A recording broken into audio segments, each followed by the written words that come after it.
Les decíamos al inicio que tenemos dos paneles muy interesantes y después unos reconocimientos. Vamos a iniciar con los paneles y le damos paso al que hemos titulado Organizaciones 100 más, de la permanencia a la transformación exponencial. Este panel va a ser moderado por la doctora Sofía Botero Uribe, a quien le solicitamos pasar al escenario e igualmente convocar a nuestros panelistas, quienes deben subir también por mi costado, por el lado izquierdo de ustedes. Emma Margarita Iriarte, especialista principal en salud de la División de Salud, Nutrición y Población del Banco Interamericano de Desarrollo BID. A John Maya, gerente general de EPM y líder del grupo EPM. A Alejandra Botero, gerente de Planeación e Impacto al Desarrollo de la Corporación Andina de Fomento CAF.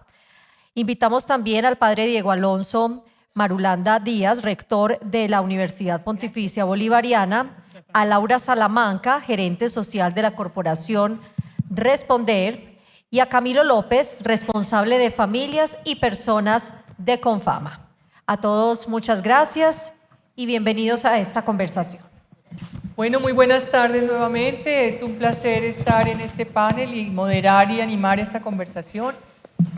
Lo que nos han planteado estas dos conferencias brillantes que hemos oído nos dan un poco el tamaño de las crisis, la complejidad de lo que estamos viviendo como mundo, las transformaciones que tenemos y podemos hacer para encontrar lo humano como centro de nuestras actividades, no importa el tipo de organizaciones que seamos. Estos 100 años nos llaman a dar las gracias, como lo hemos repetido, pero también a hacer reflexiones sobre cómo desde la perspectiva local o de América Latina podemos enfrentar estos retos y qué tipo de transformaciones están sufriendo algunas organizaciones para acoger y atender estos desafíos tan grandes. Es un panel de lujo, tiene organizaciones que se han transformado a sí mismas, pero que también han transformado la vida de otras organizaciones y eso es muy importante. Yo quiero arrancar este panel, que es un panel complementario al que vamos a ver sobre cuáles son los mecanismos financieros contemporáneos con los que podemos financiar la acción social y humanitaria, pero este panel se dirige fundamentalmente a reconocer algunas experiencias de éxito y conocer la carpintería de esos procesos. Yo quisiera arrancar con Laura. Laura, ustedes arrancaron la Corporación Responder hace unos 23 años y surgieron como una entidad orientada a acompañar los macroproyectos de vivienda en la gestión social de estas comunidades. Tienen presencia en 4 países y tienen adicionalmente un equipo de 14 personas, cuando nos contabas, de 14 personas que a nivel nacional manejan esta organización. La pregunta básica es, ¿cómo lograron esto? ¿Cómo lograron pasar de ser una iniciativa pequeña de acompañamiento de proyectos a ser una empresa social sostenible con impactos tan relevantes? Háblanos un poquito de esto, por favor. ¿Me escuchan bien? Bueno, muy buenas tardes. Gracias a todos y gracias, Sofía, por la invitación, a la Cruz Roja por ser tan inspiradores. Bueno, como decías, nosotros somos Corporación Responder. La corporación lleva ya 23 años trabajando en gestión social en proyectos de vivienda. Y encontramos desde esas microciudades que son los conjuntos residenciales, la propiedad horizontal, donde vivimos casi 33 millones de colombianos en propiedad horizontal, una posibilidad enorme de transformar la cultura ciudadana desde el hábitat. Nuestro lema es, y muy parecido a lo que tú nos decías en tus palabras, sé el vecino que quieres tener, sé ese espejo y transformemos la cultura ciudadana desde ahí. Cuando una organización de soñadores que quieren transformar el mundo se encuentra con el sector privado, en este caso nosotros nos encontramos con Amarillo, la constructora, una de las más importantes del país, que tenía un compromiso social y que entendió que no solamente se trataba de transformar entregando viviendas, sino construyendo comunidades. No es solo construir infraestructura, hay que construir comunidad. Y transformando, generando metodologías de trabajo colaborativo en el hábitat, viendo cómo los colombianos, cuando nos unimos para trabajar por un fin común, logramos cosas maravillosas. Dijimos, esto tiene un potencial enorme, el Eurodecal, esa posibilidad de soñar en grande. Creamos la corporación, dijimos, queremos estar en 5 países en 5 años, y me decían, no, ahora usted sí se chifló, 5 años, 5 países, ¿no? Pero veíamos el potencial de estas metodologías. Y efectivamente, cuando nos faltaban 7 días para cumplir los 5 años, logramos tener Ecuador, el 5.º país. Hoy en día tenemos operación en Guatemala, en Panamá, Perú, en Colombia. Hemos trabajado también en el Ecuador y El Salvador, con más de 700.000 personas impactadas, aquí en Colombia con 470 conjuntos.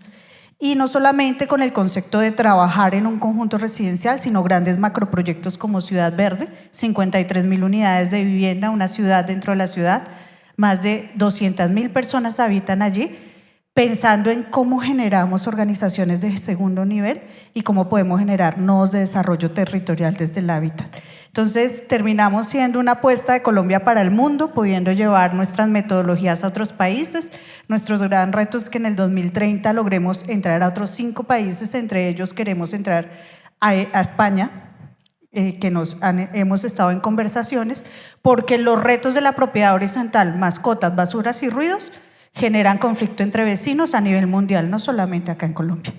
Entonces, es tener la posibilidad de ver el potencial que tiene, la capacidad de generar metodologías de aplicación en diferentes contextos y aprovechar la diversidad para eso con un gran equipo de trabajo impactando a los que impactan. Ese es el gran reto, cómo lograr generar transformación con capital social impactando a los que impactan. Gracias, Laura. Doctor John, EPM es bueno, como verán, hay una variedad de organizaciones, una universidad, banca multilateral, organismos de fomento, empresa, organización social y cajas de compensación. Esto, de alguna manera, lo que está pasando es un mensaje de que estos retos humanitarios y sociales son una responsabilidad de todos como sociedad y que en lo local lo podemos intentar. Doctor John, EPM es una empresa de una emblemática y de una complejidad enorme, pero en medio de toda esta complejidad usted ha venido impulsando un modelo de integración y de trabajo integral en el territorio, como una alternativa para llegar de manera conjunta con muchos negocios al mismo tiempo, con muchos equipos, con desafíos grandes. Cuéntenos un poco acerca de esto, John. Sofía, muchas gracias por la invitación. Muy contento de estar en nuestra alma mater. Así es. Soy egresado bolivariana, con el padre, pues que hace tiempo ya hemos tenido mucha relación y me siento muy contento de estar aquí por esta invitación. A ver, EPM, como todos saben, es una empresa prestadora de servicios públicos y en esa connotación de prestadora de servicios públicos, cuando ingresamos a los territorios, se nos estaba presentando un conflicto muy grande, porque no solamente era llegar con energía, agua, gas, alcantarillado, y cada uno de los negocios tenía una manera de ver el territorio y de tener algunas actuaciones, y eso nos estaba generando unas complejidades, porque estábamos cada uno de los negocios interviniendo en las mismas situaciones, en los mismos comunidades y a veces de una manera muy desorganizada, que nos estaba quitando eficiencia y ser realmente para las comunidades algo que representara y que tuviera beneficios. A raíz de eso se creó lo que llamamos el MIT, el modelo de integración del territorio. Ese modelo de integración del territorio nos daba un marco de actuación en los cuales ya cualquier intervención de cualquier dependencia de EPM tenía que pasar por ese modelo, por ese filtro. Era la manera como nosotros definíamos la relación empresa-territorio con una mirada de un desarrollo sostenible, un desarrollo humano sostenible, pero ese desarrollo humano sostenible tenía que pasar por 3, 4 parámetros que eran fundamentales, desde el punto de vista ecológico, desde el punto de vista físico-espacial, institucional y socioeconómico. Cuando pasábamos todas las intervenciones de EPM en el territorio, por eso el filtro nos fue dando una manera de actuar muy organizada, muy efectiva y que realmente la comunidad lo apreciaba y tenía el sentido de lo que estábamos ejerciendo. En esa mirada, pues lo primero que hacíamos es tener una caracterización muy detallada del territorio. No es lo mismo la intervención, y lo va a decir en términos de ejemplo, hacer una intervención en Urabá que hacer una intervención en Ituango, que hacer una intervención en Medellín. Eso nos llevaba a que en esa caracterización específica del territorio elaborábamos con las comunidades desde el punto de vista participativo qué elementos eran necesarios que tuviéramos o que esa comunidad necesitaba en ese territorio. Cuando lo definíamos con la participación de la comunidad, pues desarrollábamos ya todo el proyecto en términos de la definición de procesos, de proyectos, la ejecución de esos proyectos y el seguimiento de ese proyecto. Y en ese seguimiento lo que encontrábamos era que la comunidad se apropiaba desde el principio de lo que se estaba haciendo y que efectivamente generaba unos beneficios para la comunidad. Eso nos llevó a que este modelo que empezamos a ejecutarlo desde el 2014 haya tenido pues un éxito muy importante, un reconocimiento de la comunidad. Para poner 2 o 3 ejemplos, en el Urabá, por ejemplo, en los últimos 5 años hemos hecho inversiones de más de 1 billón de pesos. Inversiones en cosas que no se nos pasa por la cabeza. Tener acueductos aéreos. ¿A quién se le ocurre tener un acueducto aéreo? Pues a EPM. ¿Por qué? Porque era la única manera que podíamos atender un territorio que tenía unas deficiencias. Ya desde hace mucho tiempo se habían tratado de llevar alternativas, soluciones y siempre fueron fallidas. Con el acueducto aéreo nos dio para poder alimentar y poder atender esa comunidad. Y eso nos llevó a que los extrapoláramos. Ya en Medellín tenemos acueducto aéreo en algunos territorios, aunque la parte de la ejecución de brechas no es posible por las condiciones geotécnicas del terreno, por muchas circunstancias. Entonces el acueducto aéreo fue una solución. Y después llevamos el alcantarillado aéreo. Entonces, alcantarillado aéreo, aquí viene un extranjero y lo llevamos allá. ¿Y cómo así? Ustedes están locos, pero mire cómo funciona y cómo la comunidad lo reconoce. Entonces, así tenemos varios ejemplos de este modelo, el MID de integración del territorio, modelo de integración del territorio, que nos ha dado muy buenos resultados y que es muy apreciado por la comunidad. Muchas gracias, John. Y muy interesante observar modelos de organización dependiendo del tipo de institución que sean, pero atendiendo siempre como comunidades al centro. Camilo, usted hace parte, para quienes nos visitan de fuera, de una entidad que es una caja de compensación familiar en Colombia y que tiene la responsabilidad de atender fundamentalmente la clase media en Antioquia. Nos contabas que han hecho un esfuerzo muy grande de reconfiguración de la caja para adaptarse como a un nuevo modelo de servicio a este grupo social, a través de la creación de oportunidades y capacidades en la gente, en las personas, pero que también han definido una estrategia emergente, como la ruta de reorganización y de funcionamiento de la caja. Cuéntanos un poquito acerca de esto. Hola Sofi y hola a todos, gracias por invitarnos y muy felices de participar en este evento de la Cruz Roja, además con una egresada de Confama, ex compañera de Confama, como lo eres tú, Sofi. El señor Castellanos hablaba ahorita sobre la crisis de confianza que hay en el mundo y Colombia no es ajeno a lo que está pasando. Según la última encuesta mundial de valores, apenas el 4% de los colombianos creen que vale la pena confiar en otros. Esa crisis de confianza interpersonal también es institucional. Las personas en Colombia cada vez confían menos en las instituciones. Las cajas de compensación todavía tenemos gran confianza de las personas en Colombia, pero tenemos que seguir trabajando en esa construcción a través de la entrega de una oferta de valor, de productos y servicios que cubran esas necesidades. Sin embargo, el mundo cambia, las dinámicas familiares están absolutamente transformadas y nosotros como caja de compensación o como organización social tenemos que adaptarnos a esas nuevas necesidades. De ahí viene esta necesidad de pensar en lo emergente, en la estrategia emergente. Lo emergente se puede decir como una escucha con asombro de las necesidades de los usuarios y adaptarse a esas necesidades.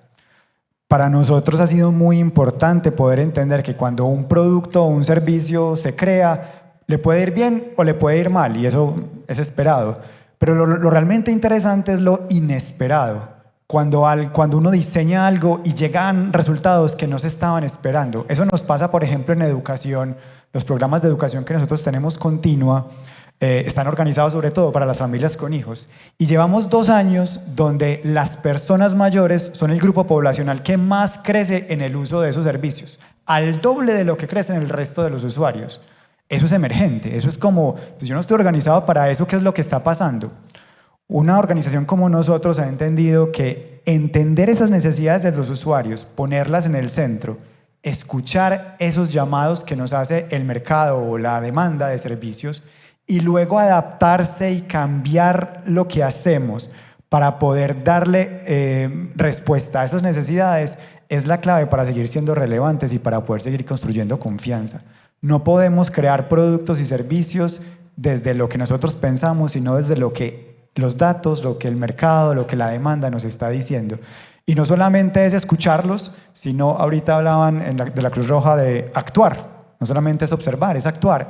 Y esta estrategia emergente, esto que nosotros hacemos es reorganizar los procesos, la estructura, los incentivos, rediseñar los canales, los productos para poder atender esas pequeñas perlas que captamos en el río cuando encontramos algo distinto a lo que esperábamos en lo que hacemos. Gracias, Camilo. La magnitud de las crisis que nos mencionaban, los retos que tenemos, exigen redoblar nuestros esfuerzos, pero también tener nuevas visiones, nuevas formas de pensar viejos y nuevos problemas. Mucho de lo que ustedes dicen pasa por ahí, cómo revisar las maneras de actuar y de comportarse institucionalmente. Yo quisiera, Alejandra, nos interesa mucho conocer con Alejandra y con Emma cuál es la visión que tienen instituciones que han sido estructuradoras del desarrollo en América Latina y el Caribe y cuál es la visión que tienen, cómo se están transformando, cómo se están adaptando, cómo están acogiendo estos retos que nos contabas del proceso de configuración de la CAF y el resurgimiento que vivió desde el 2021 con transformaciones importantes. Cuéntanos un poco de eso, Alejandra, y bienvenida. Perfecto, muchas gracias, Sofía. Aprovecho para reiterar ese agradecimiento de participar en este evento tan especial y que realmente llena el corazón de todo lo que han logrado y bueno, y por supuesto con este gran panel. Va a ser pues una perspectiva distinta porque la CAF, que CAF es Corporación Andina de Fomento, nació hace 50 años por unos pequeños 5 países andinos y hoy en día tenemos 24 países accionistas. Pero lo interesante es que todos son latinoamericanos. Hay un poquitico, una pequeña participación de España y de Portugal, pero el resto son latinoamericanos y el Caribe. Y la razón que menciono esto es porque trabajamos mucho como una cooperativa. ¿En qué sentido? Los donantes son los mismos que, digamos, reciben esos proyectos. Y por eso siempre hemos sido como muy, digamos, muy ágiles en el sentido de que buscamos responder a las necesidades de cada uno de los países. Y así era que trabajábamos y con todas las necesidades que tienen nuestros países en la región, pues hay mucho que hacer y no, digamos, íbamos en el día al día. Poco a poco nos convertimos en un banco principalmente de infraestructura, porque es uno de los retos principales que tiene nuestra región. Pero llega el 2021, cumplimos 50 años y cambiamos de presidente. Y llega un presidente colombiano, por cierto, que dice, bueno, a ver, acá nosotros hemos estado trabajando muy bien, hemos ido creciendo, ya tenemos 24 países, tenemos un portafolio muy importante de proyectos, en ese momento creo que eran como 34.000 millones de dólares en el portafolio, pero tenemos que pensar mucho más allá de solo ser tan reactivos. ¿Qué tal si acogemos esa agenda verde? ¿Qué tal si miramos de frente los retos sociales que no se han ido cumpliendo en estos 50 años en nuestra región y armamos una estrategia a futuro? Esto, digamos, de una forma bastante ambiciosa fue a donde los directores de la CAF, que son los ministros de Hacienda y de Planeación de la región, y les dijo, mire, nosotros necesitamos una capitalización para poder hacer una estrategia. Y lo que le dijeron al presidente Díaz Granados, le dijeron, bueno, listo, le podemos dar una capitalización, pero nos tiene que traer un plan de trabajo concreto, con metas, mediciones, qué es lo que quiere lograr. Y nosotros, aunque llevábamos 50 años, no teníamos, nunca habíamos hecho una estrategia plurianual. Y ese fue, yo creo que el comienzo de un cambio estructural en el banco, porque realmente no, digamos, nos asustaba mucho perder la agilidad de poder responder rápidamente a nuestros clientes, pero teníamos que pensar mucho más allá que solamente infraestructura. Entonces, lo que hicimos, Sofía, y yo creo que llevamos pues 5 años en estas, ahorita tenemos que consolidar esa estrategia, es primero ser muy claros en que queríamos ser el banco verde y el banco de la inclusión social y económica. Y de ahí hicimos una estrategia que tiene un pilar como de grandes objetivos económicos y de proyectos, entonces proyectos de transición energética, de integración, proyectos sociales, pero también teníamos unas metas transversales, que para mí es como el corazón de la estrategia, que es qué objetivos verdes queríamos lograr. El 40% de nuestras aprobaciones fueran verdes. ¿Qué objetivos de inclusión, diversidad y género? Que por lo menos una de cada 2 operaciones tuvieran un componente de inclusión, diversidad y género, y así. Y finalmente, un componente de estrategias que llamábamos habilitadoras, que son las internas. ¿Cómo nos reorganizábamos? ¿Qué necesitábamos en capital humano? ¿Qué necesitábamos en tecnología? Y eso fue muy interesante porque, aunque es un poco abrumador pensar en 6, 12, 18 metas, sí te permite mirar desde afuera, desde las metas transversales, o sea, el corazón, y qué necesitas para poderlo lograr. Y yo creo que eso fue un componente muy exitoso de cumplir esa estrategia. Ahora nos toca es un poco consolidarla y pensar como creativamente cómo llegar a esos objetivos. O sea, bueno, habrá otras preguntas, pero yo creo que acá hay una reflexión muy interesante y creo que es especialmente pertinente siendo la Cruz Roja, que es que el tema verde y el tema social, primero no pueden desligarse, o sea, uno va con el otro, las afectaciones por el cambio climático afectan sobre todo, perdón la redundancia, a las poblaciones más vulnerables, o sea, uno tiene que conversar en ambos temas. Sin embargo, lo que vimos en nuestra estrategia es que de cierta manera es más fácil cumplir los objetivos verdes, por lo menos desde América Latina, que los objetivos sociales. Y por eso es que, aunque globalmente de repente hay menos, la palabra no es, hay menos enfoque quizás en los temas verdes hoy en día, son temas que para la región son súper importantes. Eso no deja de lado el hecho de que somos de las regiones, la segunda región más desigual del planeta, que tenemos unos retos en pobreza que están estancados, tenemos unos retos en productividad, en crecimiento económico, en informalidad, y yo te diría que eso debe ser nuestro segundo horizonte. Ya cumplimos ser el Banco Verde, ahora nos toca seguirnos focalizando en esos retos sociales. Gracias, Alejandra. Padre Diego, gracias por alojarnos y felicitaciones nuevamente por esos 90 años. Nos honra mucho estar aquí. Padre, usted ha venido impulsando un enfoque muy interesante que lo ha denominado la inteligencia del amor. Y usted ha dicho que esa es como una fuerza cognitiva y transformadora que guía la gestión de la universidad para orientarla hacia el bien común. Eso suena muy sugestivo, pero explíquenos un poco de qué se trata eso, cómo funciona, cómo se implementa en la universidad. Sofía, muchísimas gracias. Bueno, los 90 años son míos, de la universidad. Y más joven todavía. Bueno, muchas gracias por la oportunidad de este aprendizaje tan significativo en esta tarde. Bienvenidos y gracias también por dar la oportunidad de celebrar estos 100 años de la Cruz Roja, de la mano también de los 90 de nuestra universidad. Yo les quiero compartir de forma muy breve, además de la mano, de la voz de un niño, de unos niños con los que vengo conversando en este ecocampus, porque tal vez un niño me dice alguna vez en el colegio, en la primaria, me dice: rector, ya nos ha hablado mucho de sostenibilidad, ¿por qué no nos habla de regeneración? Y ahí donde nace un poco la intuición, si se quiere, un llamado que queremos hacer desde la educación, por supuesto, para activar la inteligencia natural ancestral, como lo hemos escuchado. Tenemos que activar la inteligencia adaptativa, con todos los cambios que estamos viviendo. Pues tenemos que aprender a conocer y a valorar y a hacer buen uso de estas inteligencias emergentes, de estas tecnologías artificiales. Pero un poco desde el punto de vista de la educación, que va dirigida a la formación integral del ser humano, esta universidad viene siendo un llamado de esa inteligencia tácita de la cual no somos muy conscientes, que es esa inteligencia humanitaria, que es la inteligencia del amor. Además, porque toda forma de vida es resultado de una relación de amor. Y ahí es donde entendemos también que el amor nos ha creado y que el amor lo hace absolutamente nuevo, absolutamente todo nuevo lo hace la inteligencia del amor. Y ahí quiero darle la palabra aquí en este presente también al Papa León, que en la primera encíclica Humanitas, Magnifica Humanitas, dice: esta humanidad es grande por instituciones como la Cruz Roja, y es la primera que menciona.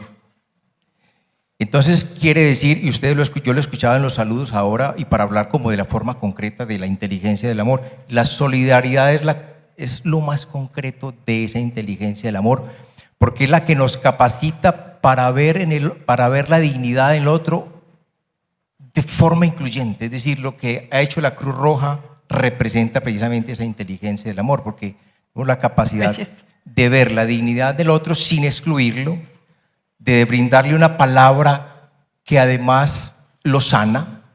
Una palabra tuya bastará para sanarme.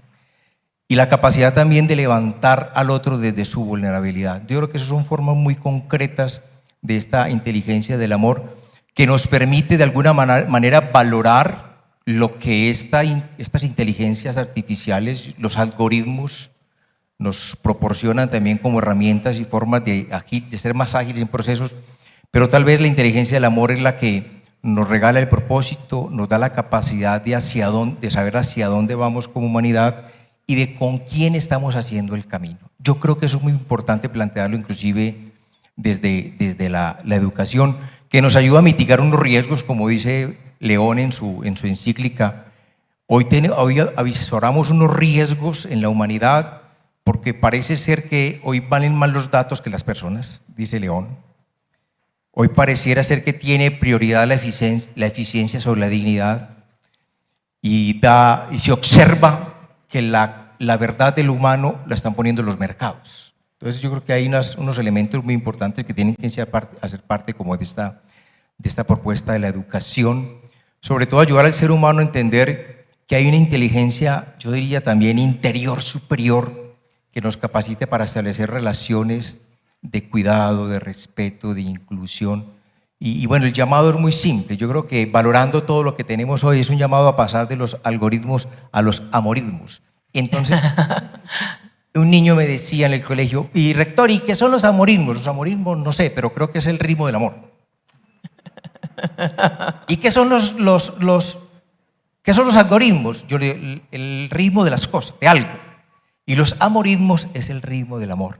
Y yo pienso que el amor nos está reclamando también presencia, relación, porque el rostro del otro, la mirada del otro me hace responsable.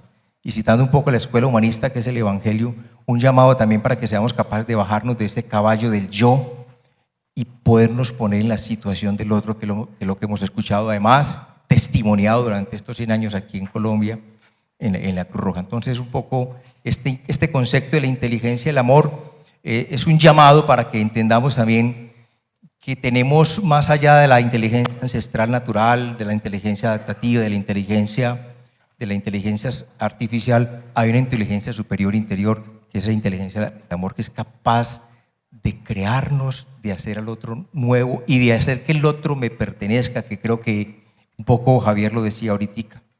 La no acción, eso tal vez en la estructura religiosa, en mi criterio, perdón que lo diga de ahí, tal vez es el pecado que no tiene perdón, que son los pecados de omisión. Y por eso tú hablabas de las preguntas, hablabas de una pregunta fundamental, y yo creo que en esta escuela humanista hay una pregunta al final, para los que estamos en esta escuela del humanismo. La pregunta es, ¿qué has hecho por tu hermano? Nos van a preguntar es, ¿qué hiciste por tu hermano? ¿Cuáles fueron tus actos de amor por ese que vivía en otra geografía, como lo explicaba Brigitte ahora? No importa, pero la pregunta que nos van a hacer es, ¿qué hiciste por tu hermano? Y la respuesta está precisamente en la inteligencia del amor. Eso es muy hermoso y muy inspirador lo que usted nos menciona. Y bueno, yo sentí ganas de aplaudir cuando mencionó la encíclica del Papa, mencionando a Cruz Roja como una organización histórica y que ha hecho grande la humanidad. Y eso nos levanta todos los días y nos ayuda a pensar cómo prevenir y aliviar el sufrimiento humano, que es nuestra misión.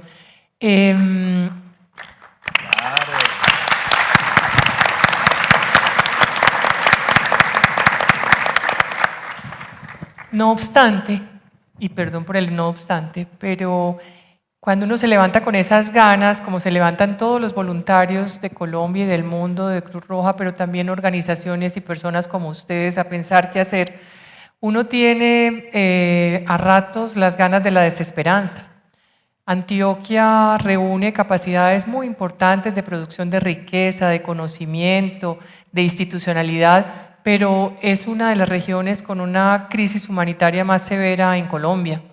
condensa 40 afectaciones y claramente, como lo decían, es un tema de multiafectación y uno dice, pues estos 100 años pueden ser un buen pretexto para uno pensar cómo rehacer como sus formas de entrarle a estas situaciones, cómo reactivar y entender de manera distinta colegajes que haya que hacer para llegarle a más personas, modelos de negocios que sean más sostenibles para atender lo social y lo humanitario.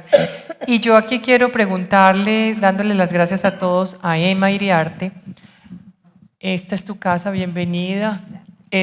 Nos ha ayudado varias veces en Antioquia para unos temas muy interesantes en materia de inclusión, pero quería preguntarte, ante esta crisis mundial de los flujos internacionales que no resultan suficientes, la inflación, la erosión de los sistemas de protección y salud en el mundo, el BID ha ensayado y ha impulsado metodologías muy interesantes que buscan ser como modelos para responder a estas necesidades humanitarias y sociales tan grandes.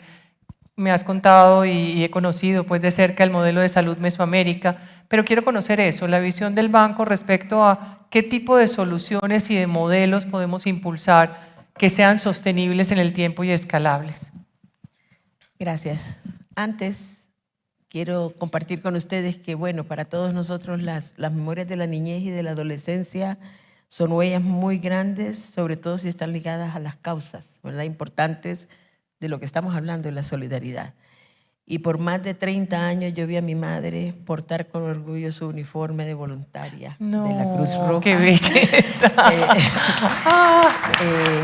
No solo con orgullo, sino que con disciplina. Y traspasando a mi hermana y a mí la importancia de ser voluntario y de cuidar del otro. Me ha encantado la inteligencia del amor, lo que dijo la maestra de ceremonias. Cuidar es la forma más profunda de querer, creo que lo dijo Xavier con los temas de dignidad. Y es que todos los que estamos aquí, no importa desde cuál trinchera, lo que hacemos es eso, trabajar para otros, para la salud, para el bienestar, para la felicidad de nuestros compatriotas, de nuestros congéneres, de nuestros vecinos. Y no es diferente para el Banco Interamericano de Desarrollo. Es exactamente los mismos desafíos en relación, quizás las magnitudes son diferentes, pero no son diferentes los desafíos. Para nosotros, los últimos años ha significado una renovación en la que hemos hecho una transición de estar pendientes de lo financiero, de la infraestructura, como tú muy bien lo mencionabas, de los procesos y de la productividad, a entender que con estos desafíos de financiamiento disminuido también para nosotros, de fatiga de los sistemas de salud post-COVID que también hemos sufrido, con la reconfiguración de la filantropía global y los temas como el cambio climático y sobre todo el gran movimiento, la movilidad humana, migración, que también todos tenemos que adaptarnos rápidamente. En este contexto, nosotros hemos tenido también que transicionar, que adaptarnos, y yo creo que más que todo y más importante que desaprender lo aprendido, que no hay cosa más difícil, creo yo. Y desaprender lo aprendido es importante porque todo está diferente y no podemos pretender seguir haciendo lo mismo para obtener resultados. Y digo resultados porque el énfasis ahora es en resultados. No podemos seguir contando personas que capacitamos, cosas que compramos, edificios que mejoramos. Tenemos que ver realmente cuál es el resultado que estamos obteniendo en las personas. Niños que tienen, y hablo de salud y voy a poner los ejemplos porque, bueno, yo vengo de la División de Salud, de Nutrición y de Población del banco y ahí es donde estamos trabajando estos temas de cuidar al otro y de cuidarnos a nosotros mismos. Entonces, el primer gran cambio ha sido la renovación de nuestra misión, que es mejorar la vida de las personas. El otro gran cambio ha sido el énfasis en resultados y no en insumos. No podemos seguir pagando, financiando insumos. Tenemos que pagar y financiar, y más importante, invertir en los resultados. menos niños con anemia, menos mujeres que se mueren por una hemorragia, menos neonatos que se mueren por una asfixia, menos adolescentes que dejan su trayectoria de vida por un embarazo. Y esos son los resultados que cuentan. Y ojalá que sumemos a eso, que también es una nueva tendencia, los temas que tienen que ver no solamente con sobrevivir, que todavía estamos ahí en sobrevivir en muchos de nuestros países, sino con transformar la vida de las personas y que estas personas desarrollen todo su potencial. Todos lidiamos aquí con problemas muy complejos que no tienen soluciones de un tema. No es una capacitación, no es un documento el que va a solucionarnos el problema. Y ahí es donde viene lo que Xavier también nos decía, el tema de los enfoques sistémicos. Esa es otra gran transformación para nosotros. Primera, énfasis en resultados. Ya no vamos hablando de cuál es el portafolio de financiamiento, cuáles son los cambios que este país quiere, que esta comunidad quiere, que este departamento quiere, que este territorio quiere. Y vamos hacia atrás. ¿Qué ocupamos para que esos cambios ocurran? Si empezamos hablando de financiamiento, entonces los cambios son limitados, las perspectivas son pequeñas y no podemos llegar a esto que estamos aspirando. Siguiente pilar, además de estos dos temas, es la arquitectura de financiamiento. Por muchos años el banco podía trabajar solo, casi podemos decir que solo, sí, casi solo, y poder tener algunos resultados. Pero en las condiciones actuales, en la última década para acá, si no hay una alianza entre diferentes actores que tienen diferentes capacidades, diferentes excelencias, que al estar juntos podemos entonces mitigar nuestras limitaciones, porque la excelencia de uno cubre la limitación del otro. Y es haciendo equipo en alianzas especialmente público-privadas que vemos que eso resulta en una aceleración de los resultados. De tal manera que Salud Mesoamérica, que es el proyecto, una iniciativa, perdón, a la que se refiere Sofía, es una alianza entre filantropía, la Fundación Gates y la Fundación Carlos Slim, contribución también de los gobiernos de Canadá y de España, contribución del Banco Interamericano de Desarrollo y de 8 países de la región. No es solo en especies, sino que también en dinero. Dinero adicional que refleja el compromiso político y financiero de los que hablamos que queremos la salud de nuestras poblaciones. Pero ese compromiso político tiene que expresarse también en financiamiento. En financiamiento que ha sido sostenible por más de 15 años, porque esto ya terminó en el 25, hicimos el cierre oficial, pero los países siguen trabajando con su dinero y han solicitado un poco de apoyo y de asistencia al banco. Una cosa muy modesta, que el dinero tampoco era catalítico, no es que era muchísimo. Entonces, resultados, alianzas, regionalidad, porque otra vez el tema de los vecinos no es solamente, ¿verdad?, como tú muy bien lo mencionabas, sino que los vecinos somos todos, en la casa, en el país, aquí en este departamento, en la región y en el mundo. Y esa regionalidad es crítica porque hay temas especialmente ligados a pandemias, a cambio climático, a movilidad humana, que necesitamos trabajar juntos, si no es imposible tener resultados. Y eso nos obliga entonces también a salir de nuestro cascarón y salir hacia afuera para entender que tenemos que trabajar juntos.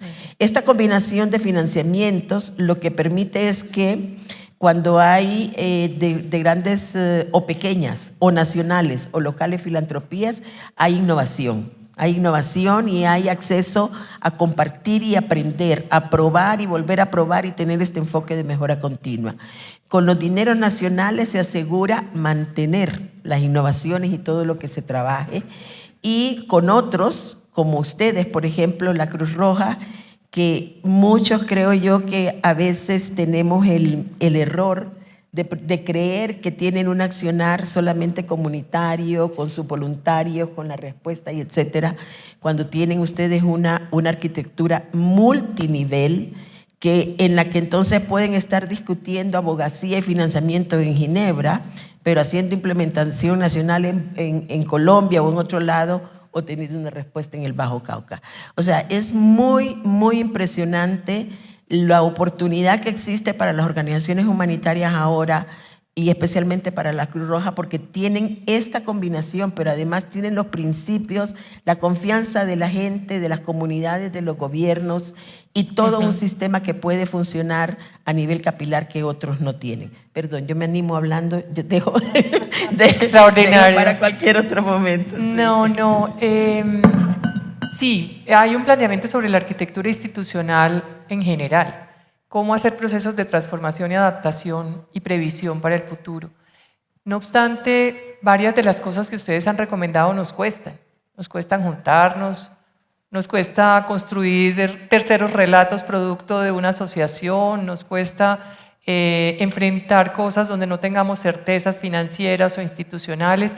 Yo quisiera, frente a esto, Alejandra, preguntarte, ustedes observan todo el día instituciones del sector privado, universidades, etcétera, y ¿cuáles serían como las recomendaciones que tú harías? ¿Qué es lo que han visto que necesitamos aprender, que necesitamos hacer para tener mucha más efectividad en temas del desarrollo? Gracias, Sofía, por la pregunta. O sea, me siento como una gran pragmática frente a tantos mensajes tan bonitos y tan poderosos como los vecinos, como lo que puede ser el amor, como es esa importancia de servir al otro, de entender la comunidad. Entonces, pues voy a hacerla acá como un poquito más, sí, pragmática, pero pues es duro porque, digamos, lo importante es tener el corazón y mantener esa. Entonces, bueno.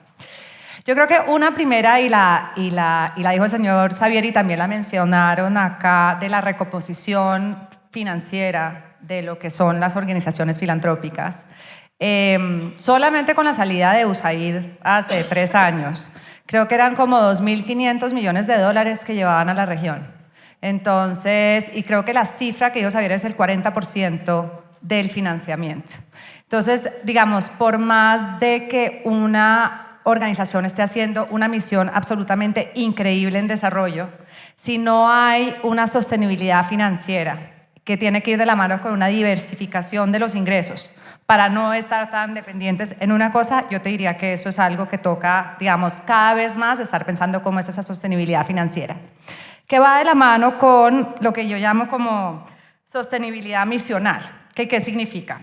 Digamos, antes, hace 50 años, aún 20, depende también mucho pues, de los países o del sector donde uno trabaja, por la escasez de recursos y por las necesidades que había, todo el mundo termina haciendo un poquito de todo, ¿no? Hoy en día creo que uno de los valores agregados más importantes es tener una meta o un objetivo, una misión diferencial. ¿Qué es lo que a mí me distingue de otras organizaciones parecidas? ¿Qué es lo que yo estoy haciendo para complementar un ecosistema, para poder mirar esto desde una perspectiva integral y que no esté ni compitiendo, sino que más bien esté dando complementariedad y que yo tenga un valor diferencial? Otro tema clave que también creo que lo hemos ido mencionando, pero nosotros lo vemos mucho desde el mundo de las multilaterales, es el tema de la medición. Como bien decías de ahorita, tenemos que mirar es en resultados y en impacto y no solamente como en las actividades que hacemos, ¿no? Y lo ve uno, por ejemplo, en los temas verdes, en todo el tema de greenwashing que llaman, pero también en el caso de las organizaciones sociales, y seguramente acá Jorge hablará con Acumen, hay un tema que lo llaman impact washing, ¿no? Que es que cada vez uno puede decir, es que estoy haciendo algo, esto tiene impacto, esto tiene, bueno, pero ¿qué tipo de impacto tiene? ¿Cómo se está midiendo? ¿Esto se rige con los estándares internacionales? ¿No? Y entonces una de las invitaciones es cada vez más entre trazabilidad, transparencia, la inteligencia artificial, uno puede, digamos, tener unas metas y unos objetivos muy concretos y sobre todo adherirse a unos estándares internacionales o unos estándares de digamos, del área donde trabaja para poder tener ese, digamos, ese reconocimiento y esa veracidad y fortaleza de lo que uno está haciendo a través de la medición y de los estándares. Y finalmente, que también es otra que se habló mucho, es el tema de la complementariedad y de crear redes. Digamos, siempre decimos que esto no lo podemos hacer, las cosas no las podemos hacer solos, pero creo que cada vez más eso es importante, poder aprender de los demás, ver cómo nos complementamos, qué podemos hacer de la mano, no podemos subsistir solos. Entonces, yo creo que esas son como las 4 misiones y medidas que es importante para una organización, que siempre vemos conscientemente que ayudan a ese éxito y a esa perduración de la misionalidad y de la organización en el tiempo. Reto maravilloso para sumarnos como organización a otras instituciones, pero también nosotros somos 31 seccionales en el país. Estamos habitando en la Amazonía, en la Orinoquía, bueno, estamos en todo el territorio colombiano y lo que nos estamos planteando ahora fundamentalmente es cómo asociarnos, más allá de lo departamental que ha sido como el criterio, podernos asociar en asumir nuevos retos en la Orinoquía, con los bonos verdes, en la zona de migración del norte, de los Santanderes, en fin, y esa es como una construcción a la que estamos abocados, sobre todo para mayor pertinencia y relevancia y escala. Sí, sin duda la construcción de redes y lo que tú mencionas de complementariedad de capacidades es muy, muy importante. Doctor Maya, cuando uno oye las megatendencias y los temas, la transición demográfica, el cambio climático, la crisis energética, la fractura de la cohesión social, uno dice, bueno, ¿y uno como organización cómo define apostarle a qué? En el caso de EPM, hemos visto un modelo territorial como el que usted menciona, muy asociado a las comunidades y a las necesidades de un territorio, más allá de las necesidades de servicios. Pero la pregunta sería, ¿cómo se están preparando ustedes para la exigencia de estos retos ahora y en el futuro? Nosotros como empresas públicas tenemos una característica y a veces unas limitaciones, entre comillas, que nos lleva a que nuestro actuar siempre esté enmarcado dentro de un objeto de una empresa. Y nosotros como empresa prestadora de servicios públicos, pues tenemos que orientar todo nuestro actuar a ese marco de referencia y que nos lleva, en el caso específico, de todo lo que tenga que ver con el cambio climático, con lo que tenga que ver con la parte de la energía hoy que tenemos tantas dificultades desde el punto de vista ambiental.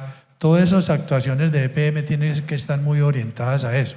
Pero sin embargo, y ahorita con la pregunta que hacías anteriormente, para nosotros ha sido fundamental y yo creo que un ejemplo de lo que Medellín vivió hace muy poco tiempo, de una ciudad que era fallida hace en los años 80, en los años 90, cuando entendimos que esa conjunción entre comunidad, Estado, empresa y academia eran fundamentales para que pudiéramos hacer una transformación y una resiliencia de una ciudad, de un territorio como este, con esas dificultades. Y en tan corto tiempo haber dado ese vuelco tan importante para una ciudad que hoy es modelo. Seguimos teniendo dificultades, obvio, no lo podemos ocultar, pero comparado con esa tendencia que traíamos hace 20 años, pues es un cambio absolutamente radical y de ejemplo. Y EPM, en esa actuación también entendimos que cuando llegamos a los territorios, en esa ponernos de acuerdo, academia, comunidad, empresa y el Estado, fue muy exitoso y eso nos ha llevado a que todas esas actuaciones que hoy tenemos enmarcados dentro de ese entendimiento hace que nadie se sienta excluido y que los resultados que se dan son muy valiosos, unos resultados medibles y que los podemos llevar, como lo presentaba al principio, de ese desarrollo humano sostenible, porque ahorita hablaban de la financiación y dentro de ese modelo que nosotros tenemos del MIT, una de las partes más importantes es que poder definir todos los proyectos, la ruta, el seguimiento, la ejecución, todo eso pasa a que en el plan de empresas, en el plan de inversión de la organización esté incluido todas esas financiaciones. Entonces, no es al capricho de una administración puntual en que ese desarrollo que hay que hacer se pueda ver frustrado, sino que desde que ya se definió, eso garantiza que en el largo plazo esa financiación se dé, que los proyectos efectivamente se ejecuten, que los beneficios que ve la comunidad sean medibles y que esa retroalimentación para todo ese modelo que tengamos podamos irlo replicando. Entonces es una iteración, es un modelo de mejora continua en los cuales la comunidad que es la realmente beneficiada con este tipo de intervenciones, pues sí siente el beneficio y que sea a largo plazo, que sea sostenible. Nosotros tenemos, por ejemplo, casos muy específicos. Todos los contratos son con las acciones comunales de las veredas. Todos los productos que generan las veredas los asumimos nosotros en nuestros campamentos. Nosotros, por ejemplo, en el caso de la comunidad Nutavi, que hace poco pues, se mostraba como si hicieron un cementerio para ellos porque la inundación llevaba su cementerio que quedara bajo las aguas, lo llevamos, pero con todo el reconocimiento y con toda la participación de la comunidad, con el respeto y con todo lo que implica llevar a un nuevo cementerio, pues todos los restos que a través de la Universidad de Antioquia, con todo la custodia, llamémosla así, de todos esos restos se pudo hacer y que la comunidad lo aceptó. Entonces son unos modelos de ese tipo que sin desconocer el marco de referencia que EPM tiene que actuar, son beneficios para las comunidades a largo plazo y con una retroalimentación de lo que realmente eso ha significado para las comunidades. Gracias, John. Nosotros en Antioquia hemos logrado un esquema de sostenibilidad financiera. A mí me pasa una cosa muy graciosa y es que creo que le ocurre a muchos de nuestros colegas. Cuando voy a una empresa o a una entidad, el primer pensamiento que se atraviesa al mencionar que es Cruz Roja quien va es ¿qué me irán a pedir? Y eso es como un pensamiento, una idea sobre la organización que nos hemos empeñado en combatir, porque el reto fundamental es la sostenibilidad. Nosotros lo que recibimos de ingresos anualmente para la tarea humanitaria es producto de los negocios sociales que hemos implementado en salud humana, y ahora vamos a avanzar en salud animal y de las especies. Estamos trabajando en el tema de adaptación climática con las empresas. Estamos trabajando de la mano de empresas públicas de Medellín, por ejemplo, en prevención y gestión de riesgos y en atención al proyecto más importante hidroeléctrico que hay en Colombia y en la región, entiendo.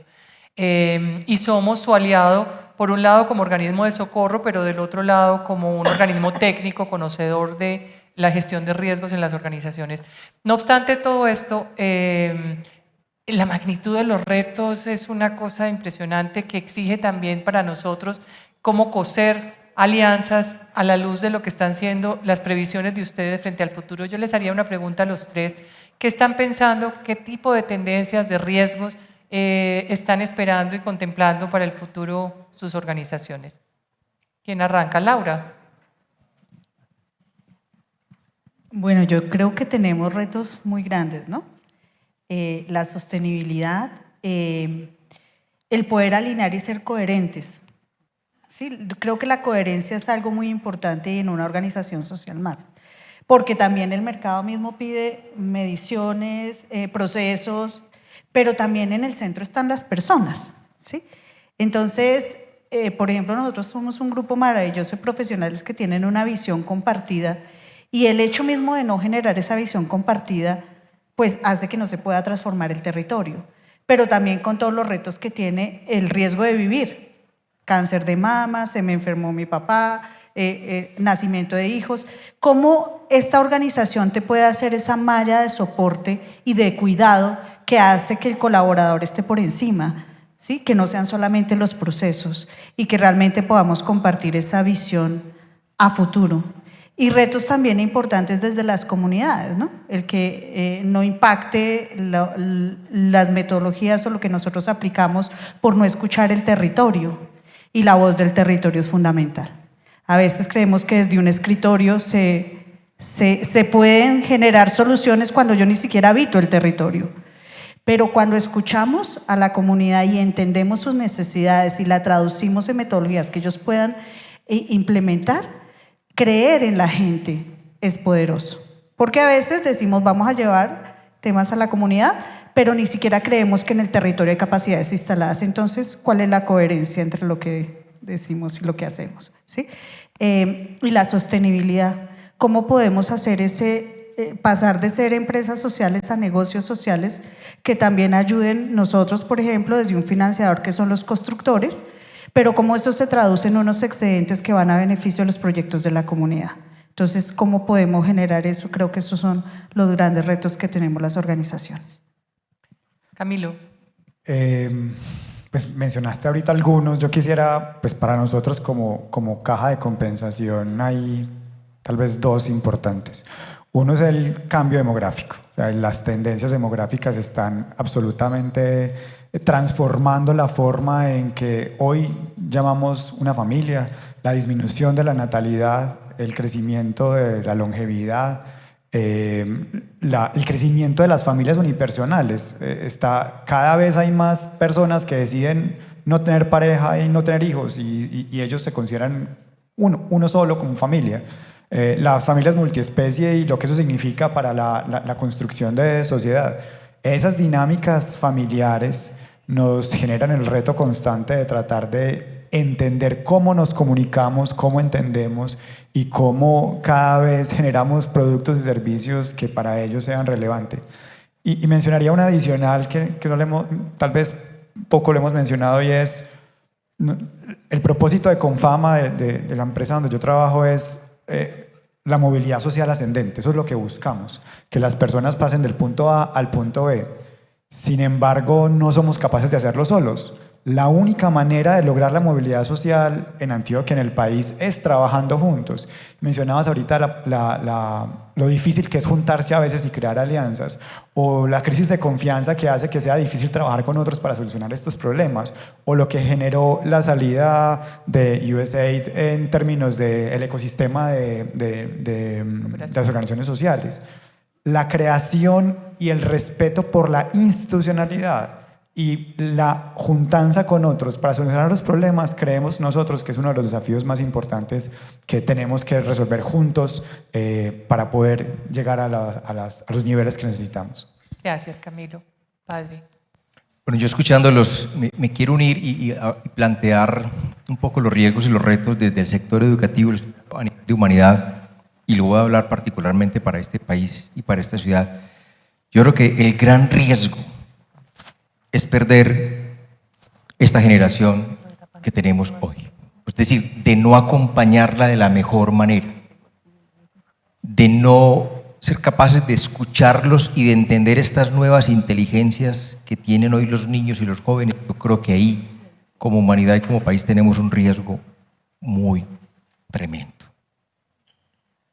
A propósito del tema de natalidad, pero si tenemos hoy estos niños, estos jóvenes, yo creo que, y es un llamado también para el sector educativo, porque yo advierto también un riesgo de la universidad ella como una institución a nivel, pues, que nace en Occidente del siglo XIII, un riesgo de seguir siendo tan disciplinada, es decir, de poner el conocimiento en compartimentos.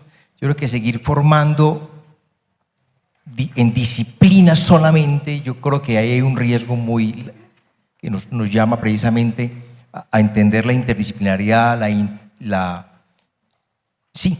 toda esa capacidad de, como tú lo decías, Camilo, de juntarnos para encontrar juntos soluciones a los problemas de la condición humana del planeta. Entonces yo advierto también un riesgo que la universidad no sea capaz de tomar unas decisiones, de entender las nuevas inteligencias y los retos que tenemos hoy, que son a un nivel superior, y se quede instalada un poco en lo que ella ha venido haciendo, que no está mal, pero como hoy vivimos en unos cambios tan vertiginosos, yo creo que la universidad sí tiene, el mundo educativo tiene que ser capaz de acompañar las inteligencias que tiene hoy la humanidad, estos niños, estos jóvenes, precisamente para poder quedarnos tranquilos con que hicimos un aporte a ese nuevo futuro. Entonces yo veo ahí, y de paso yo creo que también hay un riesgo, y esto para todas las instituciones, empezando por los dirigentes, el liderazgo. Yo creo que esos líderes que se quedan en el ego, que se quedan en la prepotencia, que no son capaces de pasar a la cultura del cuidado, a la capacidad de escuchar.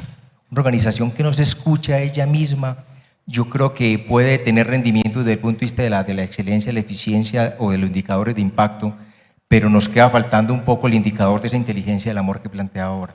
¿Cuánta realización personal? Creo que los dirigentes y los líderes tenemos que preguntar cuánta realización produce esta organización a las personas que están aquí, cuánto bienestar para la misma organización y sobre todo cuánto nuevo valor social estamos proveyendo a los grupos de interés. Creo que esos son esos nuevos indicadores también que nos retan. Doctora Emma. Bien, yo no sabía que me iban a preguntar, pero fui tomando nota aquí de ideas mientras todos hablaban. Así que algunas cosas tienen que ver tomadas de ustedes mismos. Miren, hay tres cosas que a mí me gustaría decir antes de dar, así como decía Alejandra, cosas como muy concretas, ¿sí? Hay tres temas. El primero es el desafío que todos tenemos de hacer un balance entre la tendencia y lo correcto, ¿sí? O sea, hay modas, hay tendencias y no es por capricho, ¿verdad? Las tendencias no son por capricho, pero también hay siempre cosas que son lo justo, lo correcto, lo adecuado para la necesidad de las personas. Nadie nos puede decir que el tema del cementerio no es una necesidad, ¿sí? Pero si te vas y presentas un proyecto sobre cementerios, pues ¿a dónde lo vas a presentar? Y digo esto porque hay una responsabilidad además del trabajo que hacemos y es una responsabilidad de educarnos unos a otros. Y eso incluye a mí, por ejemplo, que he tenido la experiencia de Salud Mesoamérica de la malaria, que trabajamos aquí en Colombia. Nosotros también hemos educado a nuestros donantes, nuestros donantes a nosotros, los países a nosotros, los países a los donantes. Pero uno tiene que tener, si me permiten la palabra, la valentía de discutir los temas como son, de que no hay un imaginario donde al año vas a tener resultados de impacto, de que no hay un imaginario en el que si no hay énfasis en procesos no vamos a poder tener lo demás. Ese entendimiento de cuál es la teoría de cambio, que no es teórica, es práctica, y de qué es lo que el tiempo que se requiere y los procesos que se requieren trabajar deben ocurrir para tener impacto, eso es parte de una educación de estas alianzas. Y alguien o alguienes tienen que hacerlo sin temor. Yo no he visto, yo soy vieja de andar en esto, a 30 años, en chiquito, en grande, en mediano. Yo no he visto cuando hay una relación que se construye, así como la que ustedes construyen en base a confianza, en estas alianzas, y cuando empiezan a haber resultado, que nos surge el financiamiento que se necesita. De verdad se los digo. Y creo que es con esa convicción que hay que trabajar, porque sabemos que lo estamos haciendo bien. Primero, hay que mantener ese balance y, como me dijeron en una discusión, no, Emma, es que no podemos colocar cáncer cervicuterino ahí porque este es un problema materno. Por Dios. Ya tenemos a las señoras ahí, a las adolescentes ahí. ¿Cómo vamos a hacer solo temas de planificación familiar, de control prenatal? Si las tenemos ahí, no podemos dejarlas ir sin el tema de su tamizaje para cáncer cervicuterino. Y a eso me refiero con esta tensión, pero también es la valentía. Pero ¿cuándo tenemos esa valentía? Cuando tenemos bien claro qué es lo que queremos hacer. Cosas a medio hacer no nos sirven en este trabajo. Esa es la primera consideración, perdón, ya vi el reloj. Segunda consideración, es difícil, claro que es difícil, es más fácil trabajar solos, pero la segunda consideración es que, y les digo porque en estos 30 años yo lo he vivido, lo he sufrido, me he frustrado y he visto que no funciona. Dediquen el tiempo a una planificación basada en resultados. No empiecen por intervenciones, no empiecen por dinero porque no vamos a lograr los resultados. Empiecen con el resultado, trabajen para atrás y si estamos haciendo bien las cosas va a surgir de dónde y cómo arreglarlo. Además, la inversión en el asocio es muy importante porque si no los problemas vienen durante los 4 o 5 años que estamos juntos. Hablar de la gobernanza, de las reglas, de los roles, de los temas difíciles, del ego, de mira, aquí cedé para esto, si no, no podemos avanzar, aquí cedo yo para esto, si no, no avanzamos. Ese tiempo es necesario y es imperativo, tanto para la planificación y aprender a planificar por resultados, ni eso sabemos, porque nos han enseñado por 30 años a planificar por líneas de presupuesto. No es lo mismo planificar por resultados y monitorear por resultados. Entonces, esa inversión de tiempo en el asocio y en una planificación que va a cambiar, pero si tienen claridad, no importa que cambie porque es por adaptación. El tercer punto es que en los últimos 15 años, sobre todo para mí, es regresar a lo básico. Y regresar a lo básico es que estamos llenos de estudios y de sofisticaciones, que hay que entender por qué las personas no hacen lo que hacen. No. Hay que regresar a lo básico y es donde esté el problema, escuchar a las personas, no ir como expertos, perdón, hablo de mí, no de los demás, no ir como expertos, entre comillas, a tratar de dar las soluciones que creemos nosotros que son y que nos dicen los artículos y los libros. Y a veces cuando uno solo está escuchando, como me dijo un colaborador voluntario en una montaña en Honduras, no, si es que yo no ocupo que venga el Banco Interamericano a decirme aquí cuál es mi problema. Y es cierto, ¿sí? ¿Qué es lo que uno tiene que hacer? ¿Cómo? Es el cómo. Es el cómo de cuál es la agenda que quiere usted llevar en su centro de salud y qué va a lograr. Esos cómo, no los cómo sofisticados de modelaje. No, eso también sirve, no estoy diciendo que no. Pero si no tenemos eso de regresar a lo básico, de que no se transfiera la responsabilidad a nivel local, si no hay financiamiento, que se transfiera también. Y si no hay financiamiento y si no hay responsabilidad, ¿cómo esperamos que tomen las mejores decisiones? No importa el área. Esas tres cosas para mí han sido iluminadoras, aunque son obvias, parecen obvias, pero no lo hacemos. Y entonces, para la Cruz Roja, ustedes tienen su plan estratégico, al cual le di una leidita muy rápida, pero ahí tienen todo lo que se ocupa. ¿Qué cosas hay que, me parece, enfatizar a mí para las organizaciones, todas las que están aquí y especialmente para la Cruz Roja? El tema de resultados. Hay que tener mucha claridad en cuáles son los resultados a los que quieren comprometerse. Y hay 4 áreas que a mí me parecen críticas. La primera son todo donde haya un trabajo que hacer con modelos y esquemas de prevención primaria y secundaria. Al mundo le falta eso, porque nos hemos centrado en hospitales.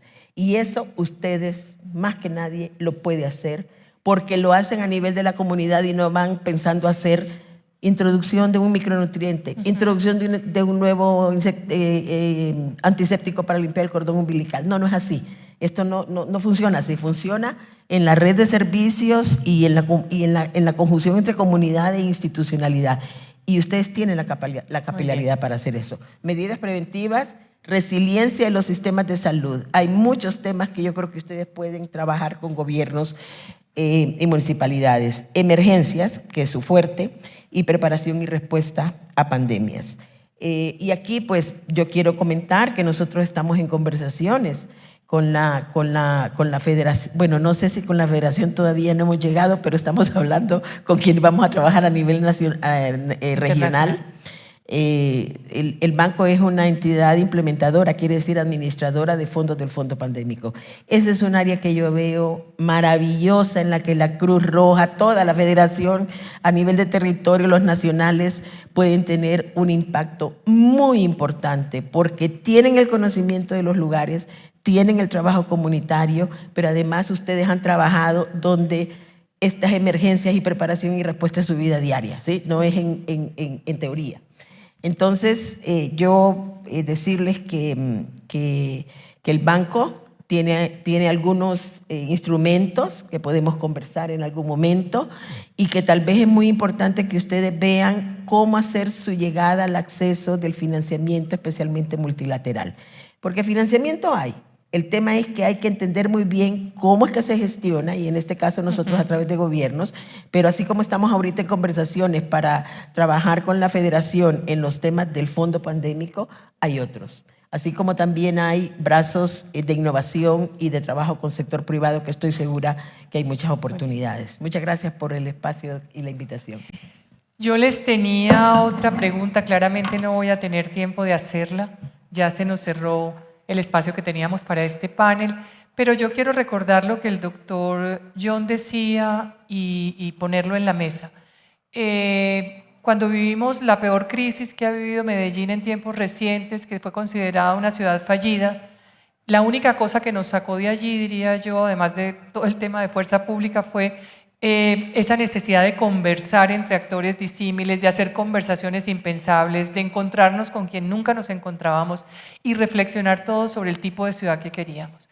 Yo creo que este espacio es una cosa como semejante, es un espacio de diálogo impensado, no corriente, no común, pero que nos convoca a mantener este tipo de conversaciones respecto a cómo hacer más, cómo hacerlo mejor, cómo impactar la vida de las personas de mejor manera y cómo sumar perspectivas como las que hemos visto hoy. Yo les agradezco infinitamente, ha sido una riqueza esta conversación. Es apenas una conversación que arranca y que seguramente vamos a invitarlos y a seguir conversando con ustedes para aprender mucho más, pero también para juntarnos y ser mucho más relevante en la vida de las personas. Muchas gracias.